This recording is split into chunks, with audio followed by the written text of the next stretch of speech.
लागे अवघे माझ्या मागे मागे आजी देतो पोट भरी पुरे म्हणाल तो वरी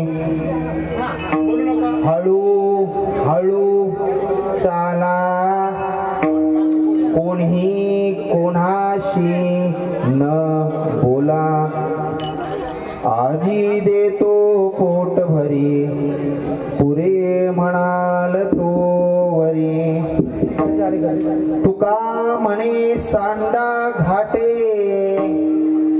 तेने नका भरू पोटे आजी देतो पोट भरी पुरे म्हणाल तो वरी विठ्ठल विठ्ठल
याल तरी यारे लागे अवघे माझ्या मागे मागे आजी देतो पोट भरी पुरे म्हणाल तो वरी पांडुरंगा करू प्रथम नमन दुसरे चरण संतांची या मनोजवं माम ऋतुतुल्य वेगम जितेन्द्रियं बुद्धिमतां वरिष्ठं वातात्मजं वानरयूथमुख्यं श्रीरामदूतं शरणं प्रपद्ये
सेवेसाठी निवडलेला अभंग जगतवंदनीय जगद्गुरु देवमान्य श्रीमंत श्री तुकोबाराय.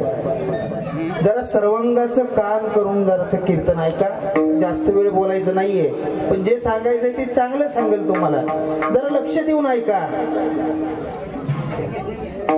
थोडसे ते यंत्र जे आहे आपलं मोबाईल, त्याला जरा फ्लाईट मोड वरती टाका, सायलेंट करा, कारण ती मृत माणसातनं उठवतंय. म्हणून आधीच जरासं जास्त वेळ नाही सांगणार, पण चांगलं सांगणार आहे. जरासं लक्ष देऊन ऐका. अभंग जगद्गुरु तुकोबारायांचा, ज्या निमित्तानं आज आपण या ठिकाणी सर्व ग्रामस्थ या पंचक्रोशीतील भागातील सर्व लोक आज या ठिकाणी एकत्र आले. निमित्त सद्गुरु नारायण बाबांची पुण्यतिथी आणि त्या पुण्यतिथीमध्ये चालू असणारा हा अखंड हरिनाम सप्ताह आणि आज काल्यापर्यंत येऊन पोहोचलो. भागाभागातून या कार्यक्रमासाठी लोक उपस्थित राहतात.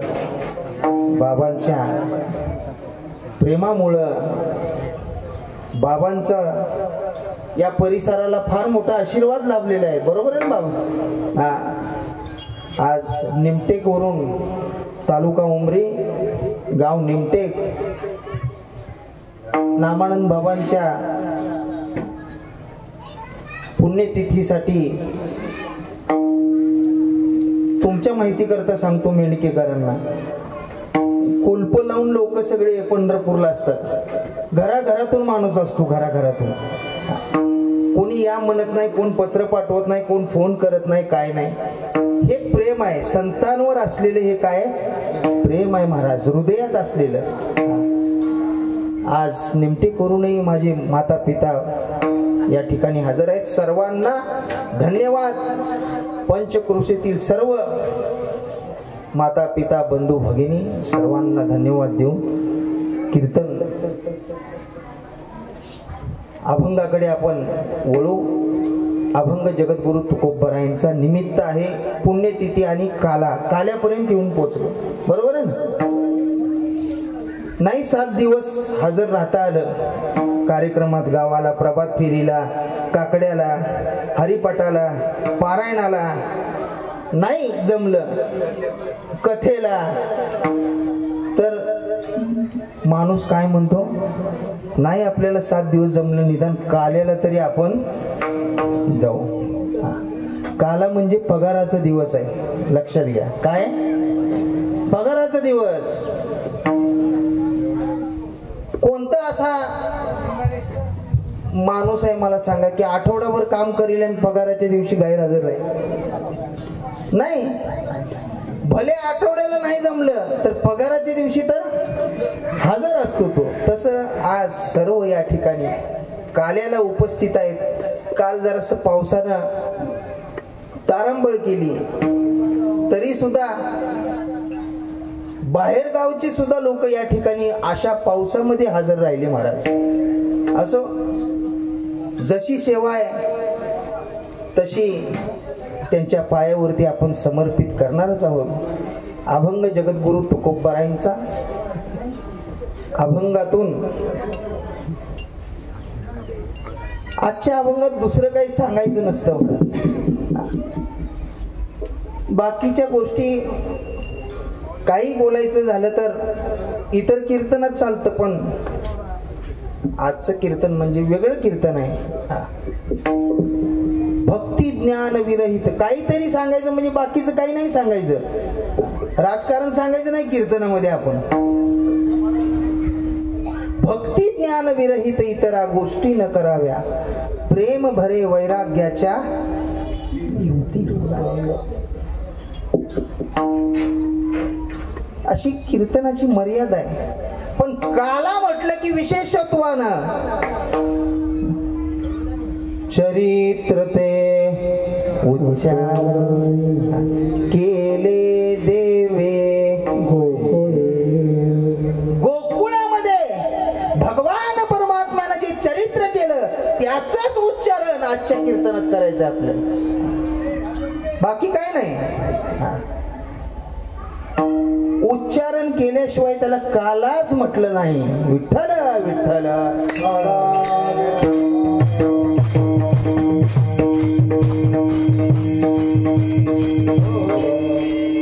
म्हणून आजच्या या काल्याला एक शब्द आहे पहा, प्रसाद. बरोबर आहे ना? प्रसाद. प्रसाद या शब्दाचा अर्थ काय? घरी खायला मिळत नाही म्हणून आपण इथे येतो का? याचा अर्थ असा आहे का? त्यात आहे तरी काय मला सांगा? दही, लाया, साखर, फुटाणे, अजून काय असेल ते असेल. याच्याशिवाय दुसरं काय आहे का? मग हे आपल्याला घरी करून खाता येत नाही का? येत ना. मग इथंच काय एकत्र येऊन एवढा अट्टहास करायचा? याला प्रसाद म्हणतात. घरी खाल्ल्यानंतर तुम्हाला ते कोणी प्रसाद म्हणणार? प्रसाद या शब्दाचा अर्थ आहे प्रसन्नता. आणि प्रसाद फक्त परमार्थामध्येच मिळू शकतो महाराज. मनाची विषण्णता आणि मनाची प्रसन्नता फार फरक आहे. विषण्ण चित्त हे सुखाची हानी करतो, सुखाची. आणि प्रसन्न चित्त हे दुःखाची हानी करतो. विषादे सर्व सुखानाम अनिरशोपजायते, प्रसादे सर्व दुःखानाम अनिरशोपजायते. प्रसन्नता, मनाची प्रसन्नता. किती प्रसन्नता पाहिजे हो माणूस? माणसाकडे प्रसन्नता किती पाहिजे? भागवत कधी वाचलं का नाही तुम्ही? आपली हरिपाठाची पंचायत आहे. भागवत ऐका महाराज, एकदा ऐका, जरूर श्रवण करा. सुदामजीचं चरित्र आलेलं आहे. सुदाम हा कोण होता? ब्राह्मण होता. मला तिकडं नाही जायचं, पण भगवान परमात्म्याचा काय होता? मित्र म्हणू नका. त्याला कंसात शब्द जोडा अगोदर. सखा मित्र म्हणा किंवा लंगोटिया यार म्हणा, काही म्हणा, त्याच्याशिवाय पान हलत नव्हतं सुदाम्याशिवाय. इतकं प्रेम. बाल सखा. ज्यावेळेस अयोध्येचा राजा झाला, कोण? बोलत जाऊ जरा. आहे आपल्याला जेवायला केलेलं आहे, कशाला काळजी करता तुम्ही? मी अजून सकाळी चहावरच आहे बरं का. नुसतं आवाजात कुठं काही कमी वाटतंय का तुम्हाला? तुम्ही जरा बोलत जा माझ्या बरोबर. अयोध्येचा राजा झाला कोण? राम. द्वारकेचा राजा झाला कोण? कृष्ण. मग द्वारकेचा ज्या वेळेस राजा झाल्यानंतर थोडे दिवस गेले. सुदामजीची जी परिस्थिती होती, काय वर्णन करण्यासारखी परिस्थिती नाहीये महाराज. भागवत नीट वाचा तुम्ही. पाहत असताना, एक एक शब्द वाचत असताना डोळ्याला अश्रू येतात. पण तितकं मन लावून वाचलं तर तुम्ही सुदाम काय त्याच्यात कळेल तुम्हाला. थोडस बंद करता आलं तर बघा की जरा. जेवायच्या अगोदरच पोट भरायला लागले.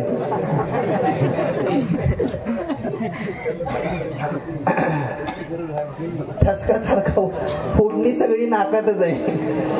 असू द्या, असू द्या. वेळेअभावी त्यांनी तरी काय करायचं बिचाऱ्यांनी. पावसामुळे नियोजन सगळं आत घ्यावं लागलं त्यांना. असो, काय हरकत नाही. ज्या वेळेस राजा झाला, परिस्थिती इतकी हालाकीची सुदामजीची. अन्न नाही महाराज खायला. विचार करा त्या गोष्टीचा. आणि मग एक दिवस आठवण काढली सुदामजीच्या पत्नीनं. तिचं नाव काय माहिती आहे का तुम्हाला? सुशीला. तिनं सहज आठवण काढली की का होतोय द्वारकेचा राजा जो आहे तो तुमचा मित्र आहे ना?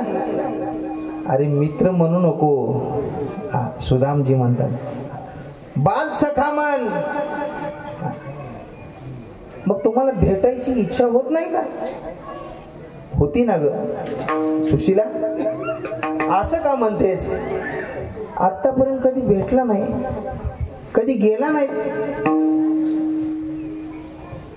त्यावेळेस डोळ्यात अश्रू आणून सांगावं.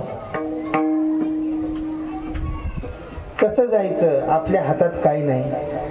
3 ठिकाणी मोकळ्या हातानं जाऊ नये असं शास्त्रानं सांगितलंय. 3 ठिकाणी, एक मित्राच्या घरी, एक देवाच्या घरी आणि एक संतांच्या. मोकळ्या हातानं माणसानं जाऊ नये. आपल्याकडे काही नाही, कसं जावं? काहीतरी करते म्हटले व्यवस्था. व्यवस्था करते म्हटल्यानंतर काय हायच काय त्यांच्याकडे मारायचं? कुठेतरी मुठभर पोहे मागून आणलेले शेजाऱ्याकडून, आणि ते पोह्याचं प्रमाण काय टिफिन आहे का काय, डब्बा आहे का काय त्यांच्याकडे, गाडग्यामध्ये भरले, गाडग्यामध्ये. ती दिलं.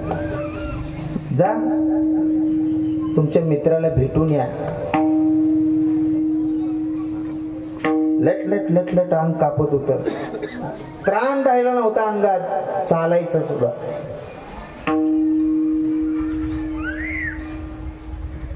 बायको जेवली नाही, पोरं जेवली नाहीत, ही सुदामजीला माहित होती. किती संस्कारित पोरं होते पहा, ब्राह्मण संस्कारित पोरं होते ते. पोरांना हे कळत होतं आपले आई बाबा जेवले नाहीत, आपण तोंडात घास कसा घालायचा. पोरही उपाशी होते महाराज. सुशीलाला सांगितलं माझी काळजी करू नको, माझा मित्र मला बघून घेईल, तू अजिबात माझी काळजी करू नको. पोरांना सांभाळ, लेकरांकडे लक्ष दे. हुंदका दाटून आला महाराज. निरोप घेतला, निघाले.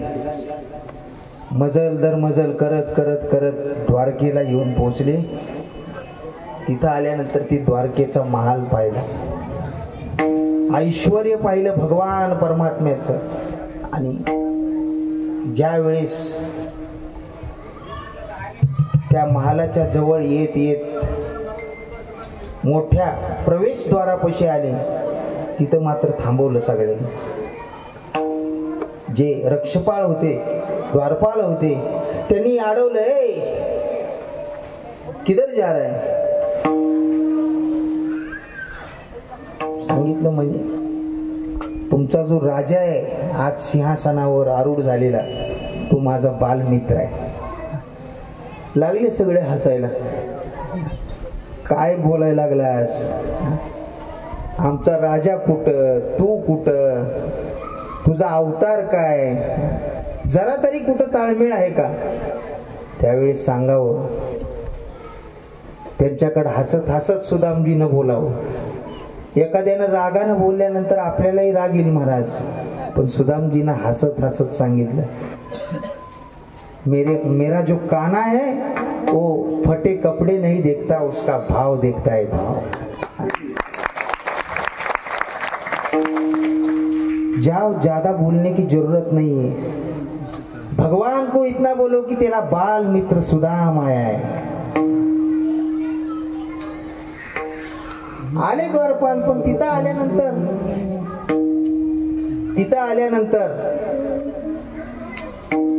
जवळ येऊन उभारतात भगवान परमात्म्याच्या. बोलायची धाडस कोणाची आहे महाराज? कोण सांगणार असा असा मित्र आला म्हणून? शांत उभारलेले द्वारपाल. भगवान परमात्म्यानेच विचारलं, अरे काय काम काढलं, चुप क्यों खडे हो? बाहेर एक दरवाज्यावर असा व्यक्ती आलेला आहे, असा एक माणूस आलाय की जो सांगतोय की मी बालमित्र आहे.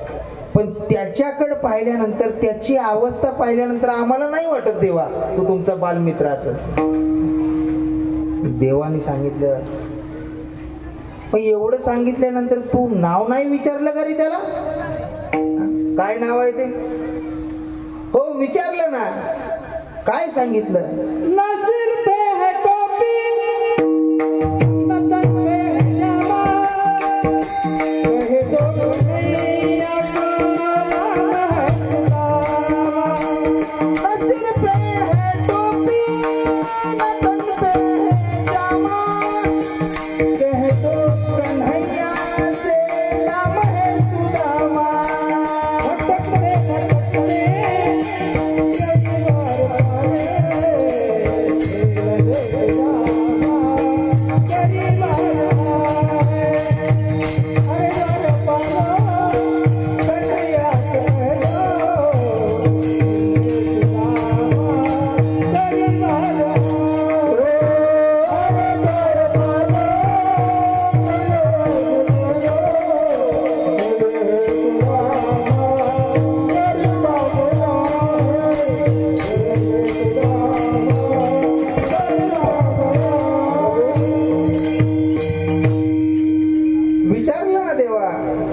सांगितलं त्यांनी सांगितलं बालमित्र आहे, जास्त सांगायची गरज नाही, एवढंच सांगा त्याचा मित्र सुदाम आला.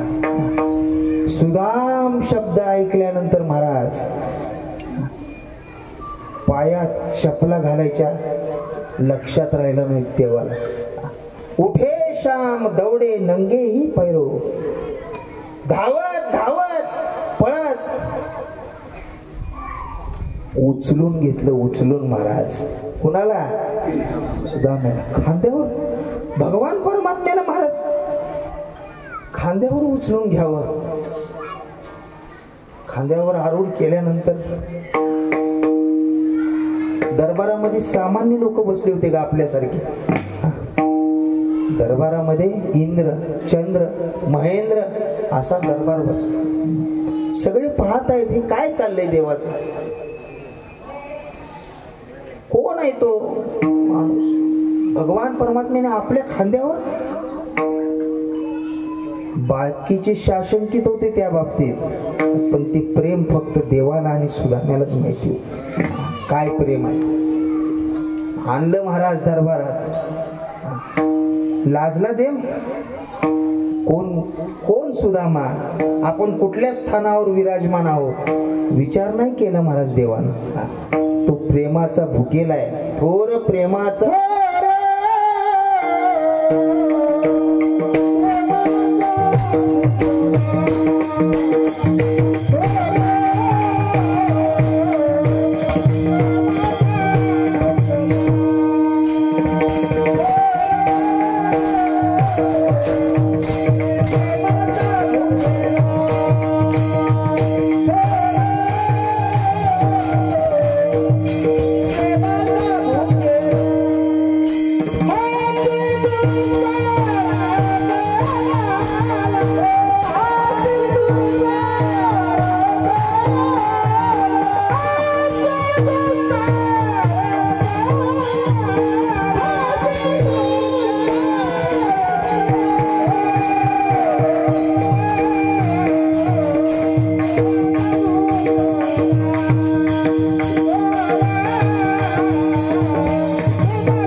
सिंहासनावर बसवलं महाराज आणून, जिथं देव बसत होता त्या सिंहासनावर.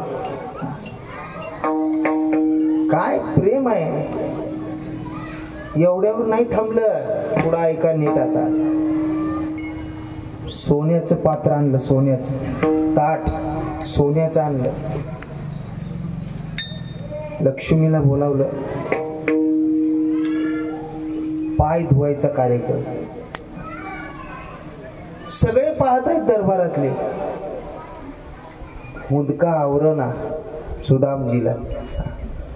पण मी जर रडावं या ठिकाणी रडलो तर कुठंतरी असं म्हणतील की हे भिकारी बामण काहीतरी मागायला आलंय म्हणून रडायला लागले. इथं रडू येऊ दिलं नाही महाराज. ताकद लावून हुंदका दाबला, डोळ्यात पाणी येऊ दिलं नाही. आणि पाय धुवत असताना लक्ष्मीला ज्यावेळेस बोलावलं, पाणी घालताना भगवान परमात्मा हातानं सेवा करायला लागला. मग मात्र रडू आवरलं नाही. मग अश्रू थांबले नाहीत. आणि मग देवाला म्हणावं, भगवान कान्हा, अरे मैं इस लायक नहीं हूं, माझी लायकी नाही आहे ही की तू माझी सेवा करावी. त्यावेळेस भगवान परमात्म्यानं उत्तर दिलं, सुदाम तू किस लायक है ये पूरी दुनिया में तेरा कान्हा ही जानता है और कोई नहीं. काय प्रेम आहे. पाणी घालायला लागले. भगवान परमात्मा, लक्ष्मी माता पाय घासत आहे. पात्रातलं त्या लोट्यातलं पाणी संपलं महाराज. पाणी घालत असताना पाणी संपलं तर भगवान परमात्मा नैनन के जल से पग धोए, आपल्या डोळ्यातल्या अश्रूनं भगवान परमात्म्यानं पाय धुतले. हे प्रेम सोपं नाहीये हे. आणि मग सगळं झाल्यानंतर दरबारामध्ये बसल्यानंतर मोठ्यानं विचारावं. आता इथं गंमत आहे, मला जे सांगायचं ना ह्याच्याकरता सांगितलं मी. बसल्यानंतर मग सांगितलं, कैसे हो सुदामा. आता विचारायचं काही कारण आहे का? हा शब्द नीट आहे का? कसा आहेस, काय चाललंय? देवाला कळत नाही का याची परिस्थिती काय आहे ती? शब्द कसा आहे पहा. कैसे हो सुदामा म्हटल्यानंतर जर त्या सुदामेच्या ठिकाणी आपण असलो असतो तर काय सांगितलं असतं? खरं सांगा बरं, प्रामाणिकपणानं सांगायचं. तुम्ही काय, मी काय, सगळेच.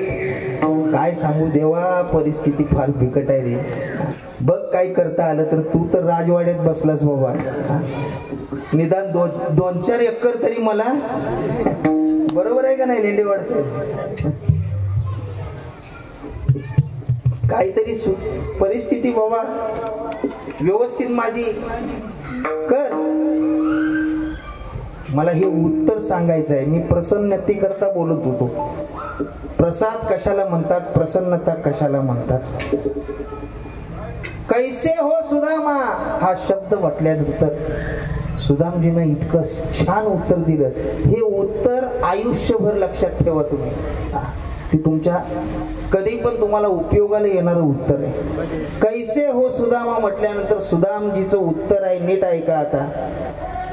सच कहू काना, खरं सांगू का म्हटले देवा. सच कहू काना, इस वक्त पूरी दुनिया में तेरा सुदाम जैसा दूसरा कोई सुखी नहीं है. सुखी है की तेरा सुदाम आहे. काय उत्तर आहे मला सांगा. सोपं नाही.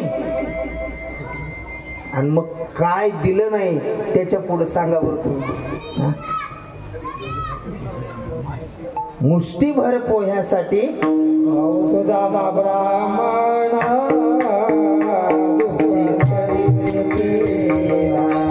सुदामा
प्रसन्न चित्त ठेवायला शिका. लोक एवढे करता नाराज होतात आज देवावर, एवढे करता. काय करायचंय? लेकरू दिलं नाही मला, कशाला यात्रेला जायचंय, कशाला त्याच्या पाया पडायचंय? देवावर नाराज.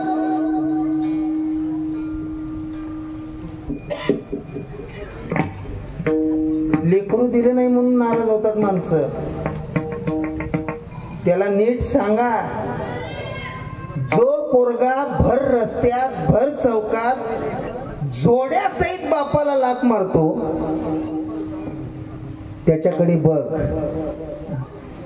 आणि त्याच्याकडे बघितल्यानंतर मग म्हणतो मला दिलं नाही तर बरं झालं. तो का म्हणे का रे देवावरी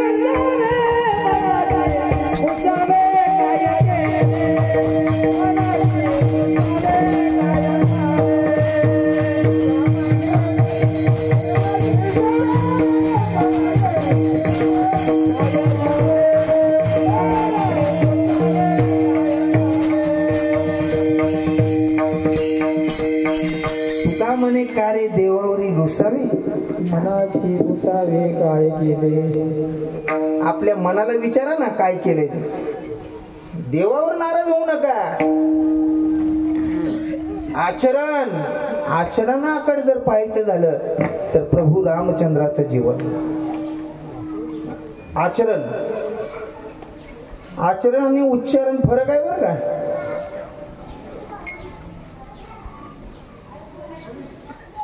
तुम्ही पहा, रामायणाकडे जरा नीट पहा.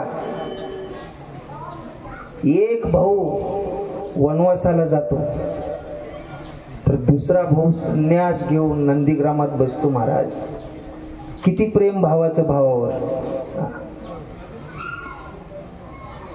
एका भाऊसाठी दुसरा भाऊ पण आपल्या वनवास स्वीकारतो. पत्नीनं सांगावं, एक घास खाऊन जा माझ्या हातचा, एक घास खाऊन जा. त्यानं सांगितलं, खातो पण दादाची हाक येईच्या आत. हाक आल्यानंतर 1 मिनिट थांबणार नाही. सगळा स्वयंपाक झाला महाराज. ताट तयार केलं, ताट वाढून देणार, घास उचलला खाऊ घालण्यासाठी. हाक आली, लक्ष्मणा मी निघालो. उचललेला घास खाली ठेवलाय महाराज. निघालो म्हटलं. एक घास खाऊन जा. उर्मिला म्हणते पत्नी, एक घास. कुठपर्यंत? उमऱ्यापर्यंत येते. बाईची मर्यादा तिथपर्यंत आली. थांबली महाराज तिथे. 14 वर्ष वाट पाहिली. 14 वर्ष पतीची. 14 वर्ष सोपं आहे का? खरं सांगा बरं, 1 दिवसाचा उपवास करता का नीट? तुम्ही एकादशी करता का नीट? स्मरून सांगा बरं स्वतःला. किलोभर साबुदाण्याची खिचडी पुरत नाही पठ्ठ्याला. दुपारी अजून पाठीवर शेंगा बायकोला भाजायलाच लावतो. डझनभर केळं उडवतो. लिटरभर दूध आणतो. तरी थोबाड सुकलेलंच असतं अजून. एखाद्याने विचारावं, का हो पाटील एकादशी आहे ना म्हणतो आज. हे उपवास आहे वय आपला. 14 वर्ष उपवास महाराज. त्याचे कारण वेगळे.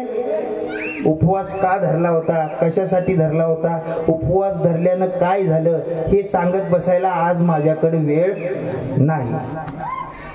मी ते सांगत बसणार नाही. आचरणाकरता सांगितलं. आचरण पाहायचं असेल तर प्रभू रामचंद्राचं जीवन. पण आजच्या कीर्तनात आपल्याला काय करायचंय? चरित्र ते उच्चारावे. भगवान परमात्म्यानं जे चरित्र गोकुळामध्ये केलं त्याचं उच्चारण. सर्व सांगत बसायला टाइम नाही. देवकी मातेच्या गर्भामध्ये ज्यावेळेस भगवान परमात्मा होते, अगोदर आकाशवाणी झाली होती. सक्का भाऊ होता कंस. नाही देवकीचा सक्का भाऊ अफाट प्रेम करत होता महाराज देवकीवर. खूप आपल्या बहिणीवर प्रेम करायचा. पण ज्या वेळेस आकाश आकाशवाणी झाली, देवकीच्या गर्भा येईल भगवान, रक्षील ब्राह्मण गाई भग. कंसाला कळलं, तलवार काढली महाराज, मारायला धावला. वसुदेवानं हात धरला, सगळे लेकरं देऊन टाकतो पण स्त्री पातक, स्त्री हत्या करू नको, फार मोठं पातक आहे. ऐकलं कंसानं, सगळे बालक मारले महाराज. मग हा गर्भ, 7वा गर्भ ट्रान्सफर केला. योग माया होती ती, 8वा भगवान परमात्म्याचा अवतार. तिकडं नेऊन सोडलं, तिकडं जन्माला आलेली मुलगी आणली. सगळं म्हणजे माया टाकली होती. आल्या आल्या पुरीनं बोंब ठोकली. जेलमध्ये परत आल्या आल्या सावधच होते महाराज सगळे. लगेच जाऊन सांगितलं कंसाला. आला पळत, पाहिलं तर मुलगी. अरे असं कसं झालं? 8वा काय सांगितला होता? मुलगा सांगितला होता आणि तो तुझा वध करील अशी आकाशवाणी होती. ही मुलगी कशी काय झाली? पण यांना काय माहिती होतं काय झालंय ती? मुलगी जरी असली तरी हिला कशाला जीवन ठेवायची? तिलाही मारू म्हटले. गर गर गर गर गर फिरून दगडावर आपटणार हातातून निसटली, आकाश मार्गाने निघून गेली. पण जाता जाता सांगून गेली, तुझा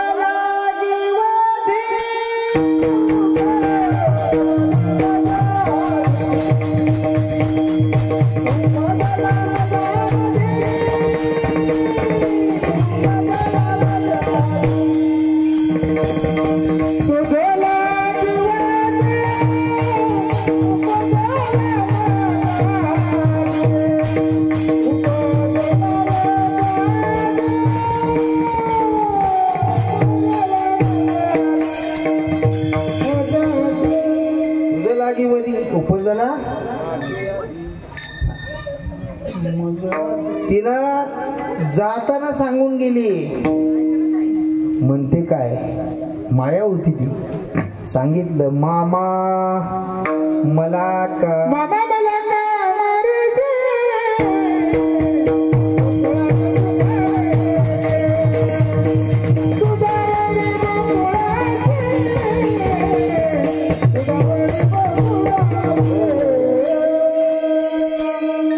नात्यानं कोण होता? मामा होता. मला काय मारतोस? रस्ता बाया माणसाशी काय राजकारण करतो रे? तुला मारणारा तिकडं गोकुळात वाढतोय, त्याला मार मग तुला कळेल. असं सांगून गेल्यावर ह्याला झोप लागल का?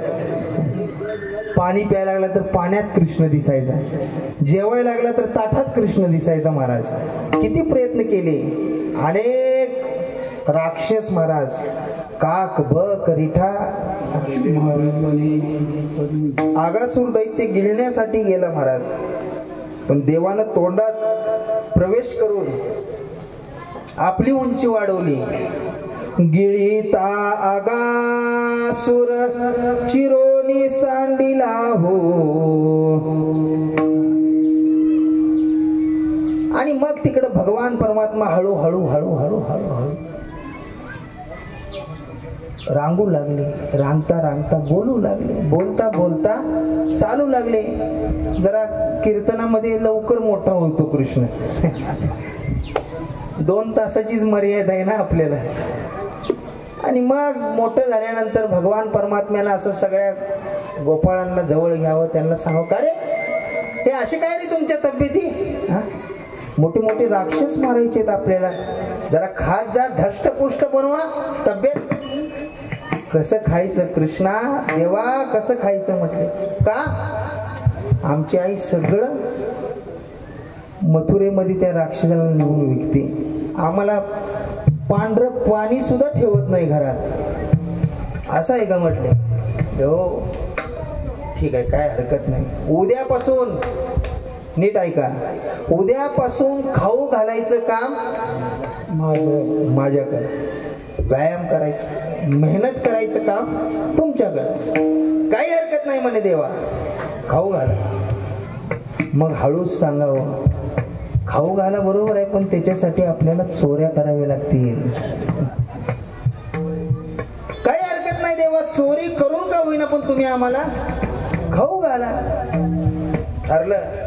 आणि मग ठरल्यानंतर देवानं सांगितलं काही हरकत नाही, आपल्याला चोरीच्या घरी जायचं आहे. आता तुम्ही सगळे माझ्या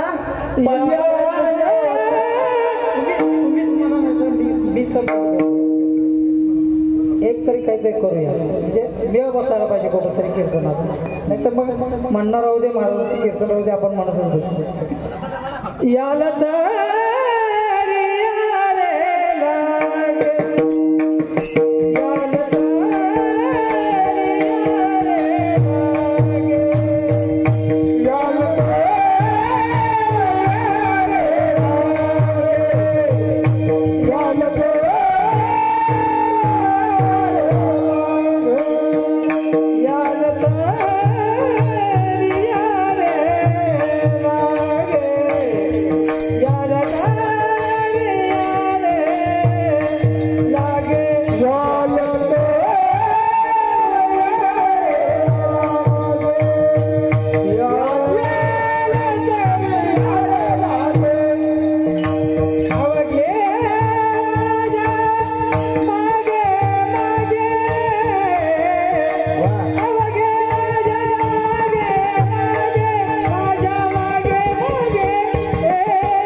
मागे याल तरी यारे लागे, अवघे माझ्या मागे मागे. ठीक आहे, येतो देवा, पण आपण चोरीच्या घरी चाललो, रात्रीची वेळ आहे, गोकुळ शांत झोपेत आहे. ज्या वेळेस आपण जाऊ तिथं गेल्यानंतर आपण चोरी करू, त्यावेळेस आपल्याला काय मिळणार आहे? तर त्यांनी सांगितलं चोरी केल्यानंतर तुम्हाला पोटभर मिळणार आहे, पोटभर देणार आहे. आजी देतो पोटभरी, पुरे म्हणाल तो वरी.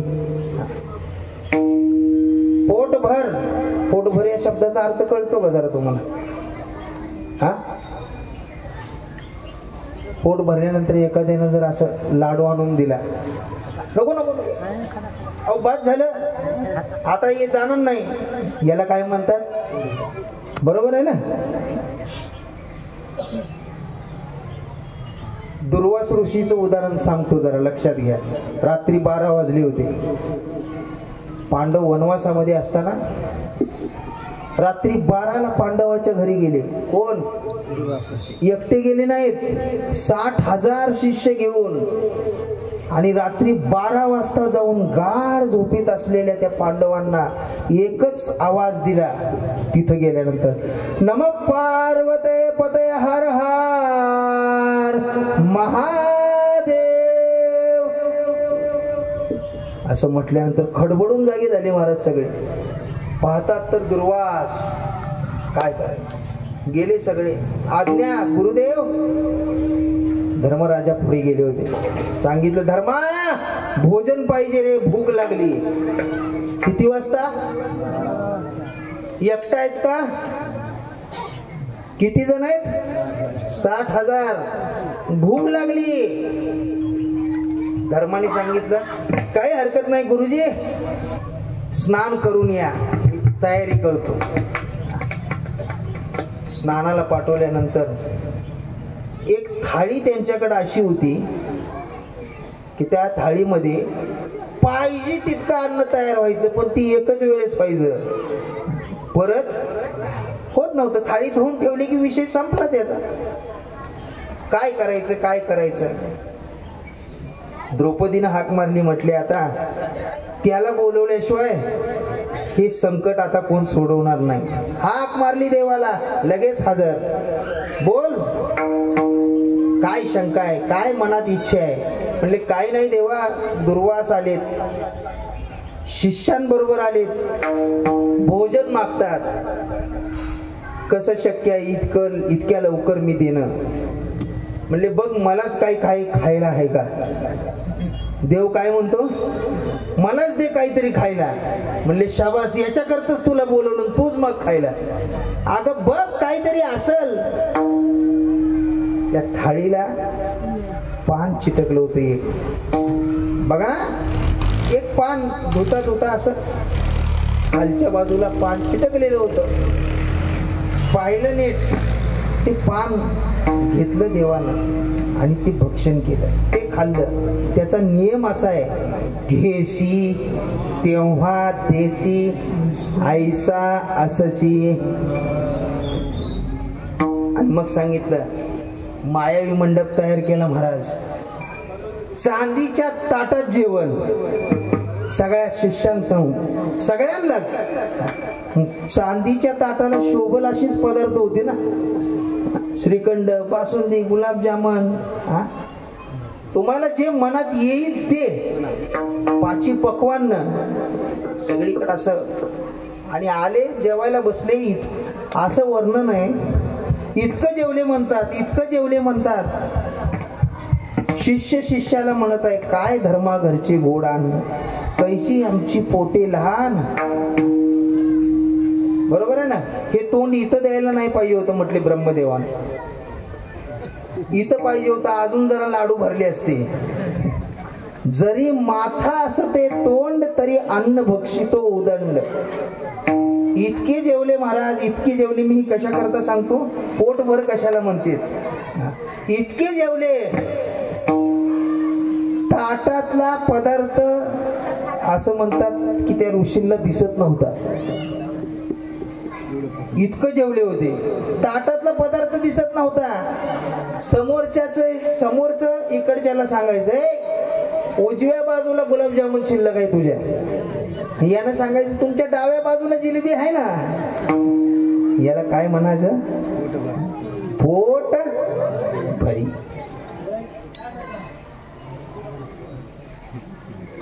महाराज, देवानी सांगितलं मी तुम्हाला पोटभर देणार आहे. पोटभर म्हणजे पुरे म्हणेपर्यंत, बास बास म्हणेपर्यंत मी तुम्हाला खाऊ घालणार आहे. पण आता चोरीला जायचंय, लक्षात ठेवा. चोरीला चालले. देवानं सूचना दिली होती कसं जायचं, ती कसं जायचंय आपण. हळू हळू चला,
सांगा की राव आता.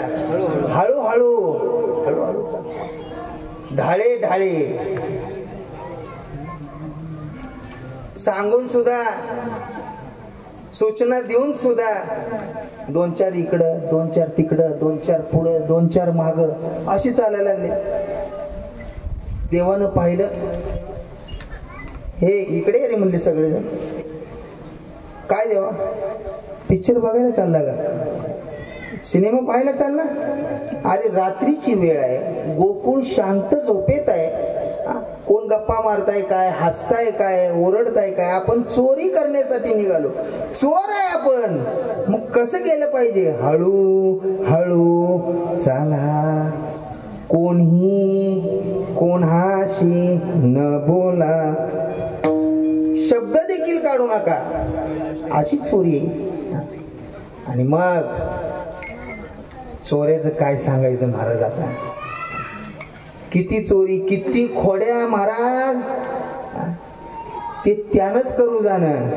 म्हणून उच्चारण करायचंय, त्याचं आचरण करायला जाचाल तर फटके खाचाल. त्याचं आचरण करू नका, त्याचं फक्त उच्चारणच करायचंय महाराज.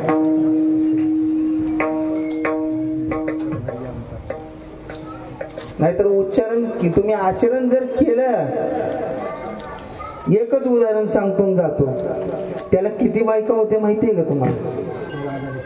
हा, 16,000 बोला की राव. हा, 16,108. तुम्ही एखादी जास्त करून बघा बरं, एकच करून बघा, फारकतच मिळणार तुम्हाला लगेच. अवघड आहे, त्याचं आचरण करायचं नाही आपल्याला, उच्चारण. मग इतका त्रास गोकुळवासियांना, पण तो त्रास वाटत नव्हता महाराज. एक गवळण रांगोळी काढत होती, रांगोळी इतकी सुंदर महाराज तिनं रांगोळी काढलेली. अष्टदळ काढिले अंगणी, सुंदर रांगोळी काढली होती बरं का. हे राजाचं पोरग, त्यात असं बिलिंदर, ते जवळ गेला आणि म्हटलं, ए काय करतेस ग? तिने सांगितलं, कृष्णा अरे रांगोळी काढते. काढतो म्हटले बाजूला. तिला वाटलं राजाचं पोरग आहे, येत असेल चांगली रांगोळी काढायला. उभा जरा लांब जा म्हटलं, लांब जाऊन उभा म्हणले, अजून लांब, अजून. पकडायला आली तरी घावलू नाही पाहिजे, या टप्प्यात उभा करायचा. आणि तिनं खरंच बिचारीनं आता चांगली काढली होती बरं. यानं काय केलं, ओरे मोते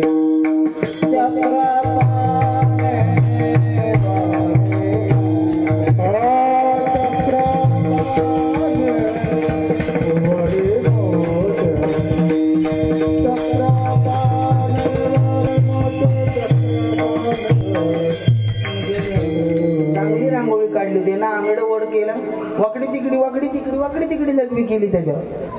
आणि तिला म्हणलं, बघ बघ किती का तुला रांगोळी काढायला अशी, किती त्रास आहे मला सांगा.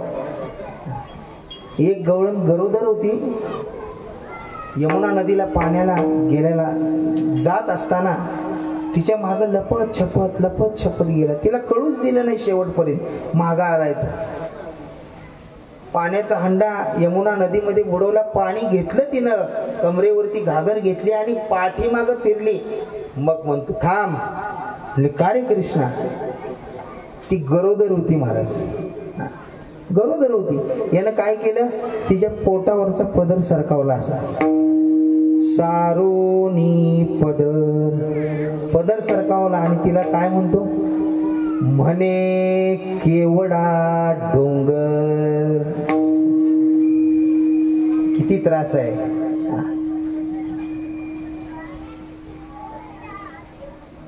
या त्रासाला कटाळून एक दिवस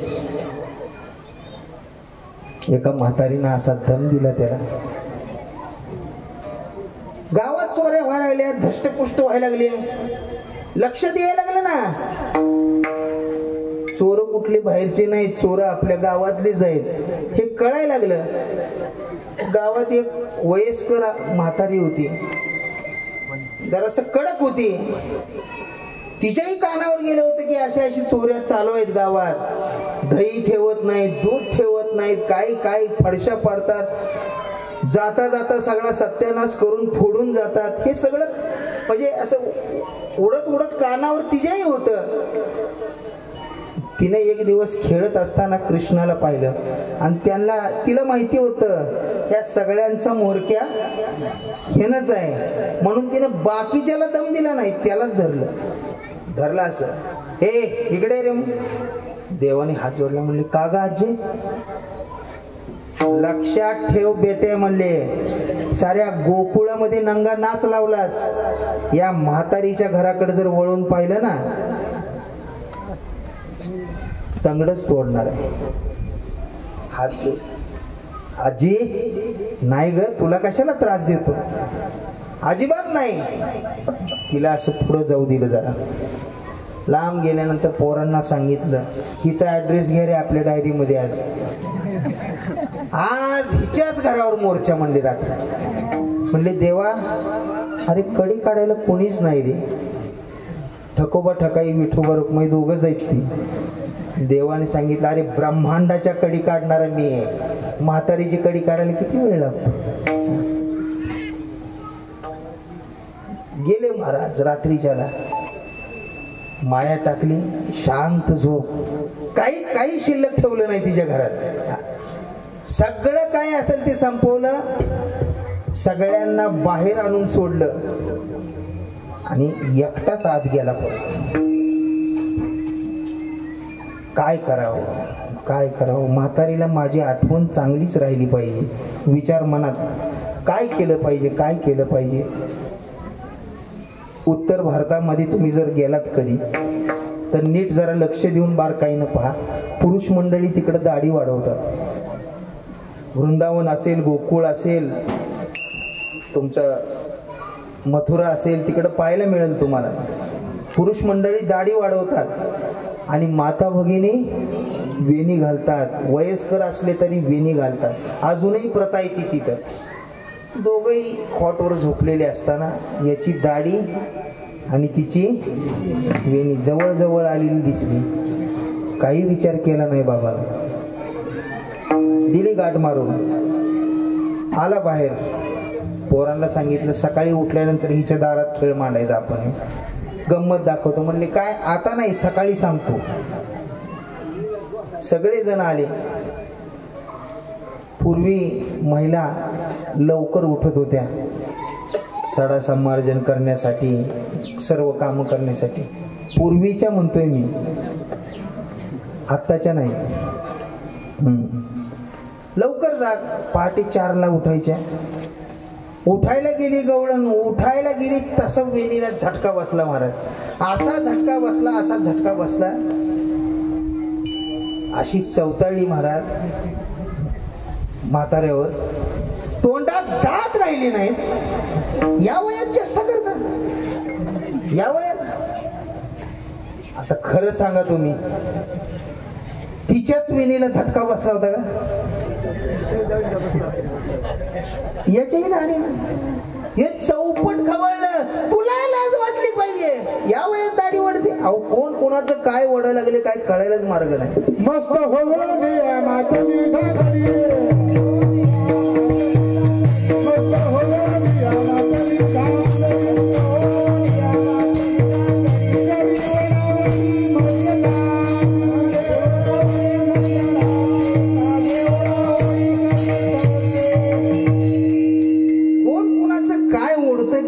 मार्ग नाही. शेवटी लक्ष देऊन बघितलं तर त्यांना लक्षात आलं केसामध्ये केस कुठेतरी गुंतलेले आहेत. गाठ मारली ही काय माहिती, पहिल्यांदा गुंतलेले आहेत. सोडवायचा प्रयत्न करायला लागले. गाठ सुटती वय आता ह्यांना. बामणाने मारलेली गाठ सुटत नाही, देवानं मारलेली सुटल वय. सुट ना गाठ. शेवटी ठरलं कापायचं.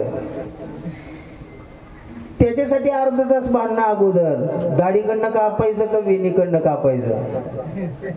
शेवटी ठरलं दाढीकडनंच कापायचं. कात्री काय उशाला घेऊन झोपलेत का सांगा आता मला. उशाला घेऊन झोपलेत का? कुठेतरी अलमारीत, तिजोरीत, कुठेतरी कपाटात. बर कात्री आणायला जायला एकट्याला जाता येईल का? जाता येईल का?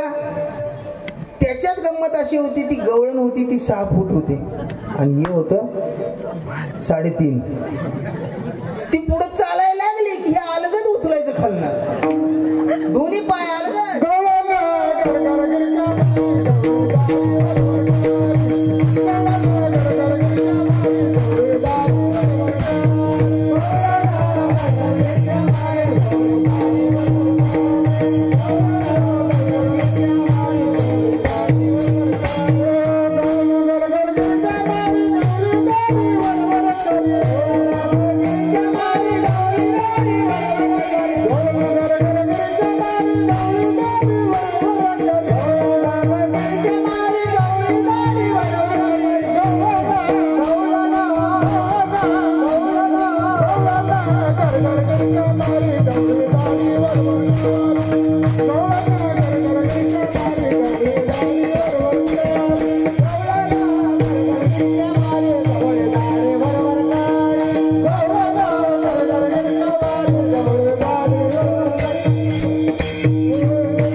पाय अलगद उचलायचे. अगं हळू चाल, माझे पाय टेकत नाहीत, माझे पाय पुरत नाहीत. कसे बसे आले महाराज अलमारी पर्यंत. कात्री काढली, केस कापाय लागले. नीट लक्ष देऊन ऐका, केस कापाय लागले. कात्रीने केस कापेनात. पहा शेवटी जाळायचं ठरवलं. अग्नी लावला केसाला महाराज. अग्नीनं केस जळेनात. नैनम छिंदन्ति शस्त्राणि नैनम दहति पावकः न चैनम क्लेदयन्त्यापो न शोषयति मारुतः. आणि मग तिच्या लक्षात आलं, म्हणजे आता लक्षात आलं माझ्या त्या नंदाच्या पोराला मी दम दिला ना त्याचाच कारभार आहे. चला चला तिला पाहू दे उघड्या डोळ्यानं आमचा काय वनवास लावलाय, आमचे काय हाल लावलेत. चला म्हणले एकदा. आता एकट्याला जाता येईल गो नंदाच्या वाड्यावर. दरवाजा उघडला आणि हे सोंग बाहेर आलं. पोरांना एवढंच पाहिजे होतं, तिरडत पडत उठत चालतंय. पोरांनी घोषणा चालू केल्या, गवळीनबाई जिंदाबाद, गवळी बाबा. कुठपर्यंत? वाड्यापर्यंत. कृष्णाला माहिती होतं लोन कुठं निघालंय. त्यानं खेळ सोडला आणि पहिला आईचा पदर धरून बसला घरात येऊन. त्याला माहिती होतं अजून तासभर लागणार आहे तिला यायला. आधीच जाऊन आपलं नियोजन आपलं परफेक्ट करावं. आईचा पदर धरून पाठीमागं बसला महाराज. तासाभरानं आलीच ओरडत, ए शिवादे, ए शिवादे. कोण आहे? बघ बघ तुझ्या पोरानं आमचे काय हाल लावले.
या वयात. मग आईनं पाठीमागं वळून पाहायचं, कृष्णा तू केलंस होय रे. त्यानं सांगायचं, आई मी तुला सोडून जरा तरी कुठं गेलोय का ग? खरं सांगा तुम्ही आता आई आहात. आई कुणाची बाजू घेते? बोला की राव आता. तुमच्यापेक्षा त्यांना जास्त माहिती आहे ना, मी त्यांना विचारतो. कुणाची बाजू घेते? आपलेच पोराची. अजून जरा पुढे जाऊन बोलू का? बोलू का? बोलू? राग नाही नाही ना? जी आई आपल्या पोराची बाजू घेत नाही समजावं ती सावत्र आहे. विठ्ठल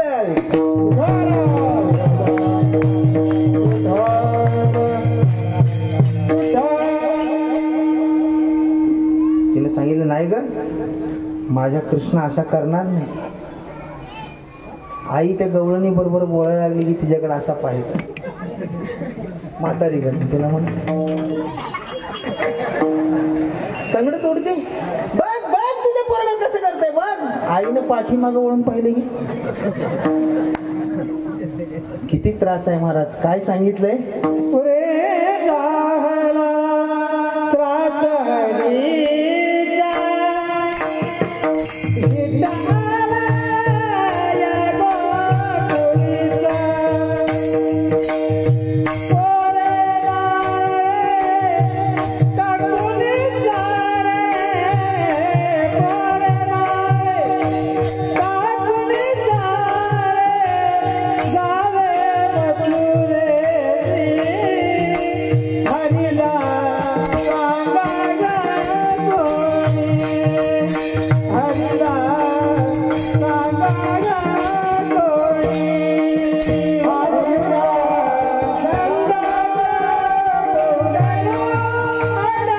सांगा अडराणी गौरणी, हरीला सांगा कोणी, हरीला सांगा कोणी.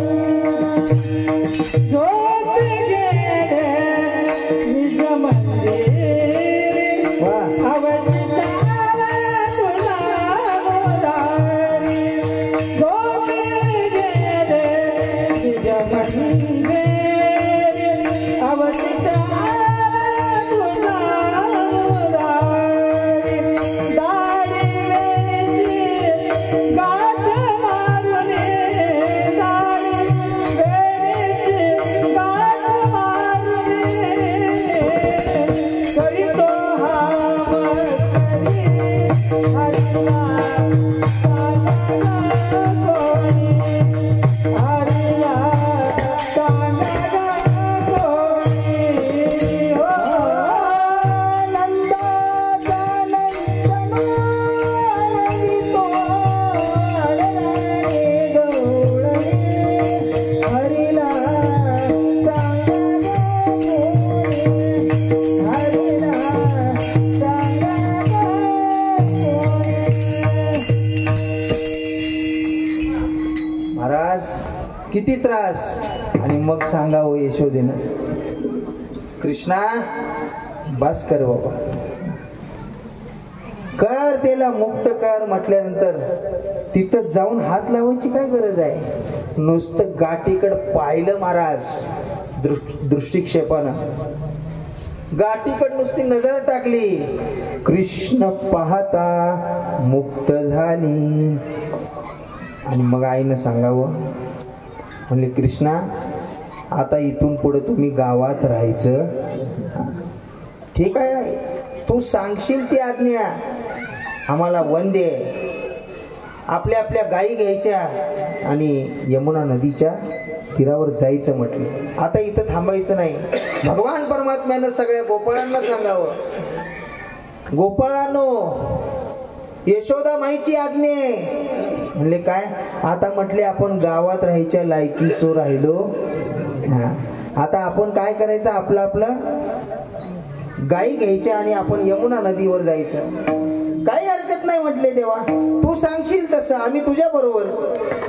गेले महाराज पहिल्या दिवशी. पण हे माहिती नव्हतं देवाला, गाई चारायला जायचं इथपर्यंतच माहिती होतं. पण तिकडं जाताना काहीतरी शिदोरी गुटी रोटी बांधून घ्यायची, आपल्या जवळ ठेवायची माहिती नव्हती. गेले. दुपारची माध्यान्हाची वेळ झाल्यानंतर भूक लागली ना. चांगली माणसं दम काढत नाही, लेकरू दम काढतंय का. भूक लागली, आग पडली महाराज. दिल्या गाई सोडून तिथंच पळत आला. यशोदामाई शेजारनी बरोबर गप्पा मारीत बसली होती. आणि तिच्यापाशी आला आणि तिला काय म्हणतो,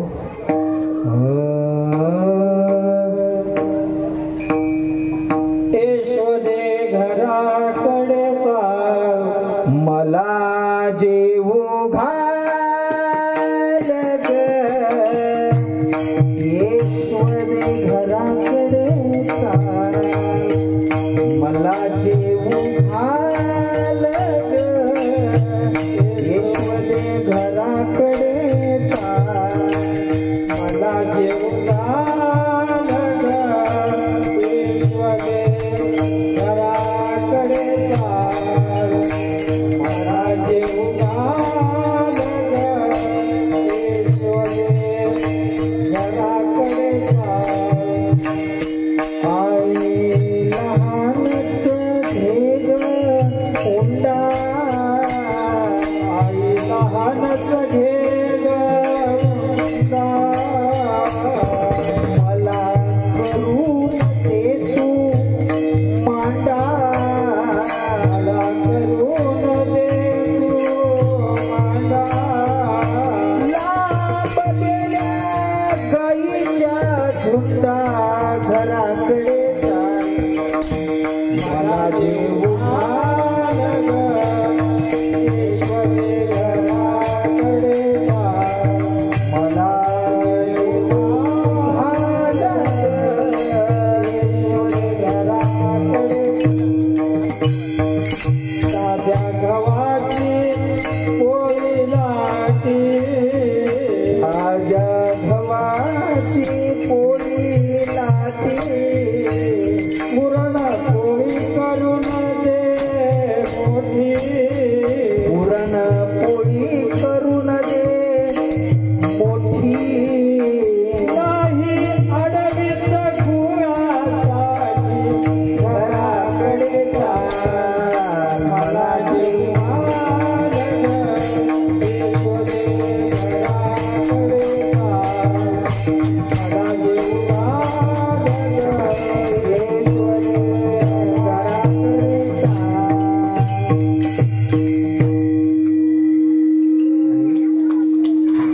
आणि मग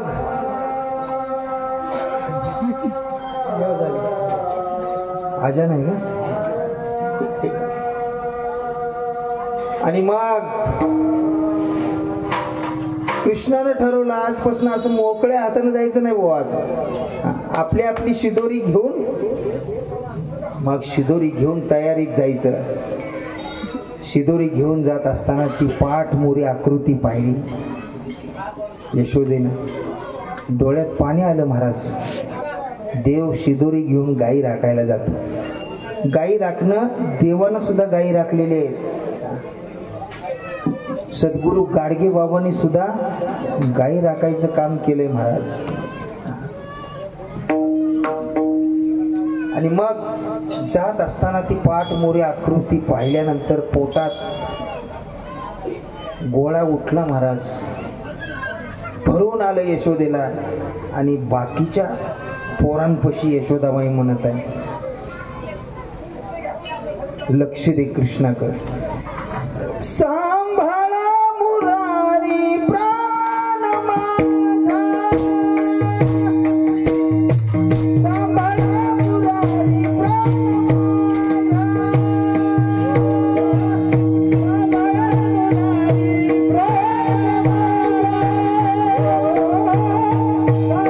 मुरारी प्राण लक्ष द्या. तिथं गेल्यानंतर अनेक खेळ खेळायचे महाराज. हुतुतू, हमामा, हुंबनी. आणि खेळ खेळून झाल्यानंतर खेळ खेळत असताना एक त्यांच्यात बोबड्या होता. बोबड्या त्याला खेळ खेळता येत नव्हता महाराज त्या बोबड्याला. पण कृष्णानं त्याच्याकडे काम सोपवलं होतं. बोबड्या, तुला खेळ नाही ना रे खेळता येत? नाही. मग तू एक काम कर, आम्ही खेळ खेळतो ना, आमचा खेळ बघतो, आम्ही कसं खेळतो त्याचा आनंद घेतो. आणि गाईकडे लक्ष ठेव, गाई कुठे गेले, लांब गेले तर वळवून आणायचं काम तू करत जा. बोबडच होतं महाराज. त्यानं सांगितलं, कितना तू थांगतील थत. बोबडच होतं महाराज. मग एक दिवस असा उजडला, खेळ खेळत असताना त्या दिवशी बोबड्या रुसला महाराज. रुसला, कुणावर रुसला? भगवान कृष्णावर रुसला होता. गाई लांब गेल्या, डोळ्याला दिसेना, इतक्या लांब गेल्या. कृष्णाचं लक्ष गेलं आणि हाक मारली, ए बोबड्या, अरे गाई कुठे गेल्या? जा जा वळवून आण. हे रुसलं होतं महाराज त्या दिवशी.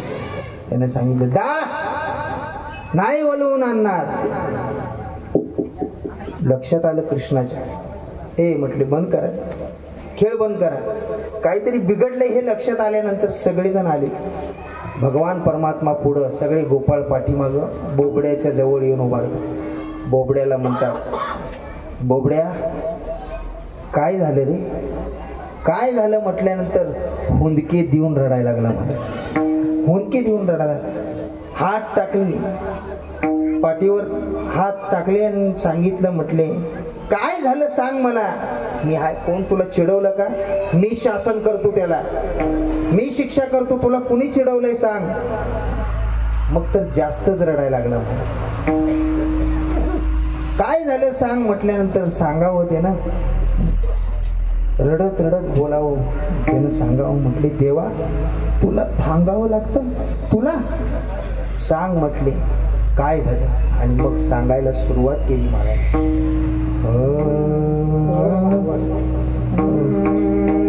कितना थांबालले, थांबाल आपल्या गाई. कितना थांबालले, थांबाल आपल्या गाई. कितना थांबालले, थांबाल आपल्या गाई. कितना थांबालले, थांबाल आपल्या गाई. नामदेव रायांची गवळण आहे महाराज. काय वर्णन केलेलं आहे बा. देवाला म्हणत आहे बोबड्या, आपल्या आपल्या गाई थांबाल देवा. कितना थांबालले, थांबाल आपल्या गाई. कितना थांबालले, थांबाल आपल्या गाई. आम्ही दातोले आमच्या घरात बाई. आम्ही आमच्या घराला जातो बाबा, आपल्या आपल्या गाई थांबाला. इथं आमचं काही चालत नाही. आमचा लहायाचा काही इलाज नाही. आमचा लहायाचा काही इलाज नाही. आमचा लहायाचा काही इलाज नाही. आमचा लहायाचा काही इलाज नाही. आमचं काही चालत नाही बाबा, आम्ही जातो. अरे पण झालं काय बोबड्या ते सांग. देवा तुला सांगावं लागतं, तुला सांग म्हटले. माझं जरी चुकलं तरी मला सांग. सांगायला सुरुवात केली मला, सांगायला सुरुवात केली. बोबड्यानं नीट ऐका आता. ऐक कितना काय झालं ते. काल गवलीले गवली गाय झाली. काल गवलीले गवली गाय झाली. काल आपल्या गायीमध्ये गवली नावाची गाय नाही का देवा? हो आहे ना बोबड्या. मग ती काय गाय ती काल व्याली ना? हो व्याली. मग तेच सांगतोय ना म्हणले तुला. काल गवलीले गवली गाय झाली. काल गवलीले गवली गाय व्याली. गवली गाय व्याली ना? हो व्याली. मग तिता खलुतले गोल गोल झाला लई. खलुतले गोल गोल झाला लई. ते गाय गाय व्याल्यानंतर जे 2 दिवसाचं दूध असतं ते आपण काय बनवतो, काय बनवतात तुमच्याकडे? बरोबर आहे ना, खरवस म्हणतात त्याला. म्हणजे बोबडं होतं याला कुठं खरवस म्हणता येते. पिता खलू दले गोल गोल झाला लई, खलूस किती गोल झाला होता तेव्हा, गोल झाला होता बोबड्या. बरोबर आहे तुझ्या. मग तुमच्या पुढं काय चालतंय बाबा? तुम्ही मोत्याले मोत्या पाटलाचे लेक, तुम्ही सगळे मोठ्या मोठ्या पाटलाचे पोल आहे बाबा. तुमच्या मध्ये माझं कसं चालायचं? तुम्ही मोत्याले मोठ्या पाटलाचे लेक, तुम्ही मोत्याले मोठ्या पाटलाचे लेक, तुम्हा मधीले गलीब हाय मी एक,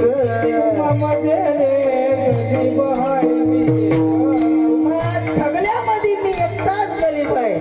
तुम्ही मोठ्या मोठ्या पाटलाचे पोल आहे बाबा. आमचा निभाव कसा चालेल तुमच्यापासून? मग काय झालं काय बोबड्या? मग रडायला लागला महाराज. आणि मग सांगतो बोबड्या काय झालं. आई कृष्णा काय झालं ते की खलूस झाल्यानंतर तुम्ही असं का केलेलं माझ्या बरोबर? काय केलं तुम्ही? ठगल्याने लई लई खाल्ला, तुम्ही ठगल्याने लई लई खाल्ला, तुम्ही ठगल्याने एवढा एवढा खाल्ला, एवढा एवढा. तुम्ही ठगल्याने लई लई खाल्ला, तुम्ही ठगल्याने लई लई खाल्ला. मला असं का केलं रे? मी गलीबले म्हणून थोला दिला, म्हणून थोला दिला. तुम्ही मोठ्या पात्राचे म्हणून एवढा एवढा खाल्ला होय, आणि मी गरीब आहे म्हणून मला एवढा दिला. तुझ्या काही वळवून आणणार नाही. तुझं तू बघ. कितना थांबालले थांबाला फुल्या गाई, आम्ही जातोले आमच्या घरात बाई, आमचा लहायाचा काही लाज नाही. इथं काय चालत नाही. तुम्ही मोठ्याले मोठ्या पात्राचे लेक, मोठ्याले मोठ्या पात्राचे लेक, महामधीले गलीब आहे मी एक,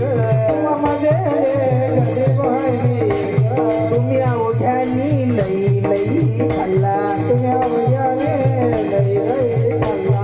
मी गलीबले म्हणून थोला दिला, गलीबले म्हणून थोला दिला. कितना थपालले थपाला फुल्या गाई,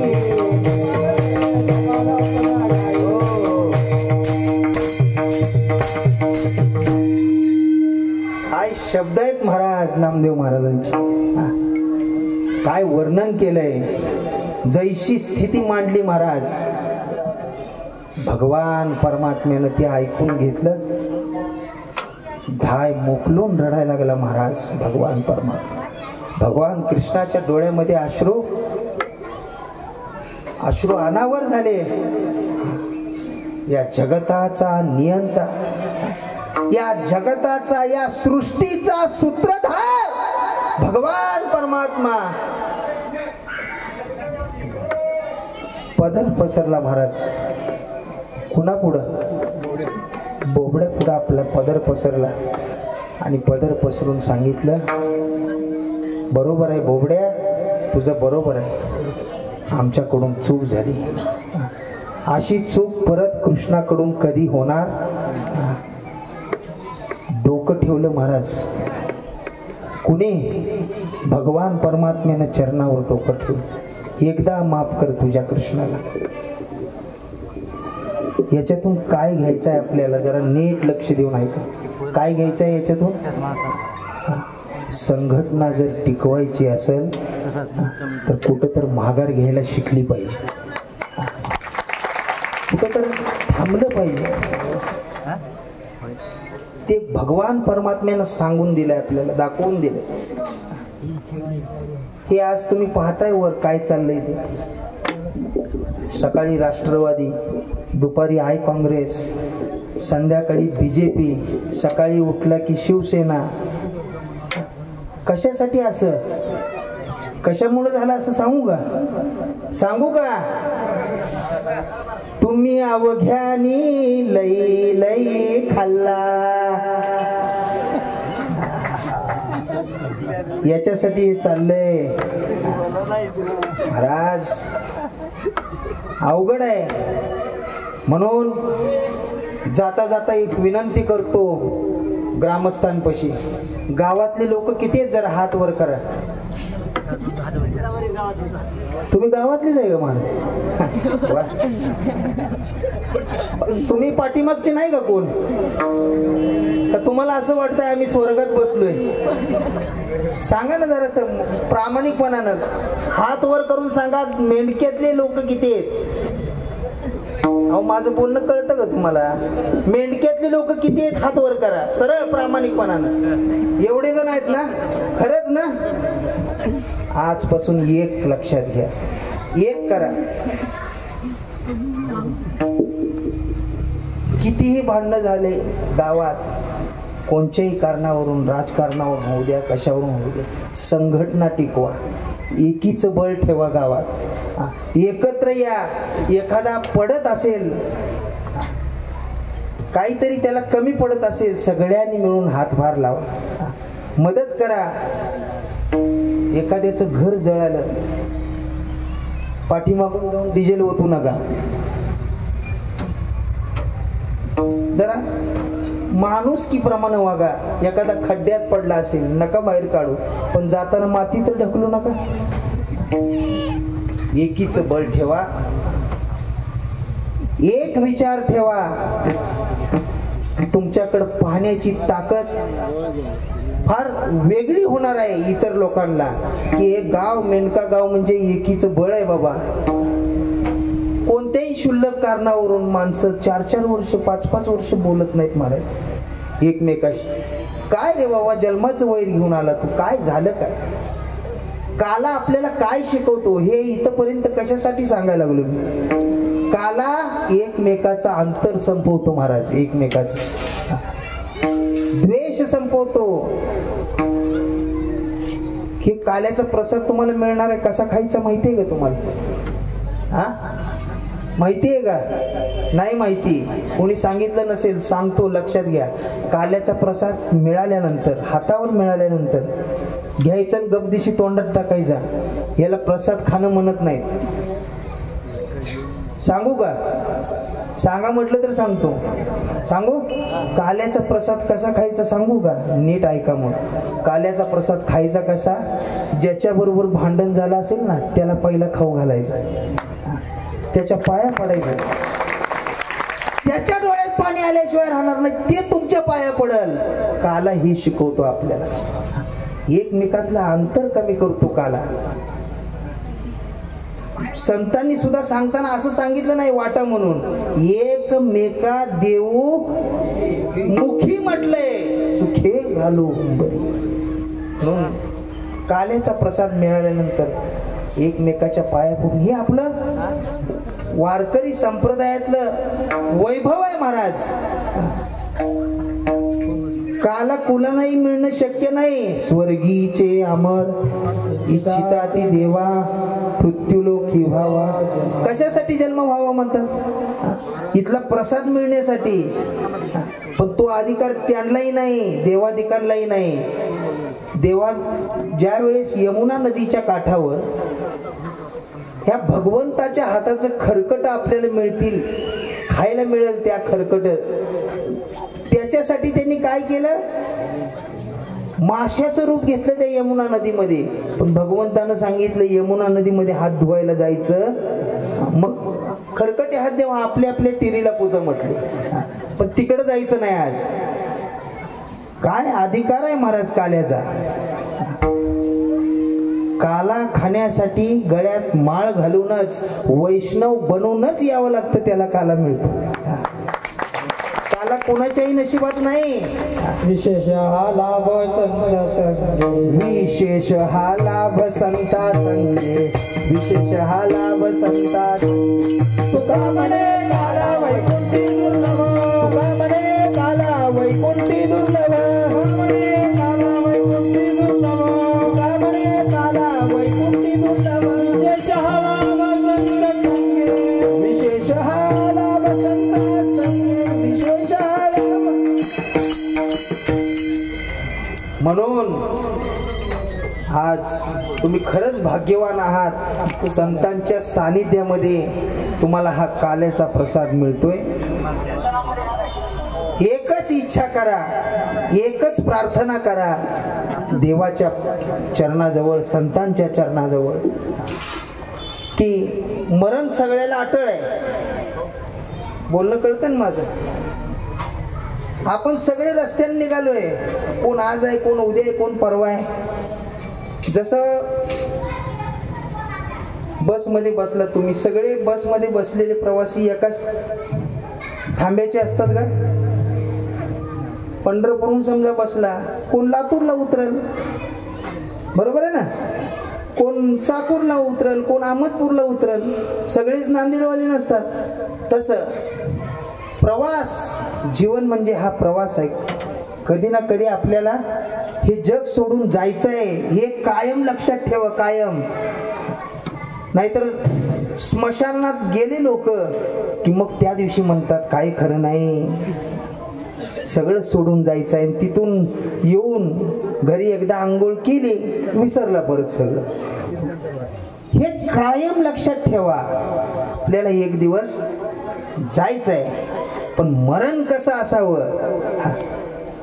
याला महत्व आहे. राम राम म्हणता जाओ माझा. एका भक्ताने इतकं सुंदर सांगितलंय महाराज, की मरण आल्यानंतर कसं असावं इतकं सुंदर वर्णन केलंय. इतना तो करना सामे, जब प्राण तन से निकले, गोविंद नाम लेकर, तब प्राण तन से निकले. एवढं कर देवा. देवापाशी अर्ज केलेला आहे.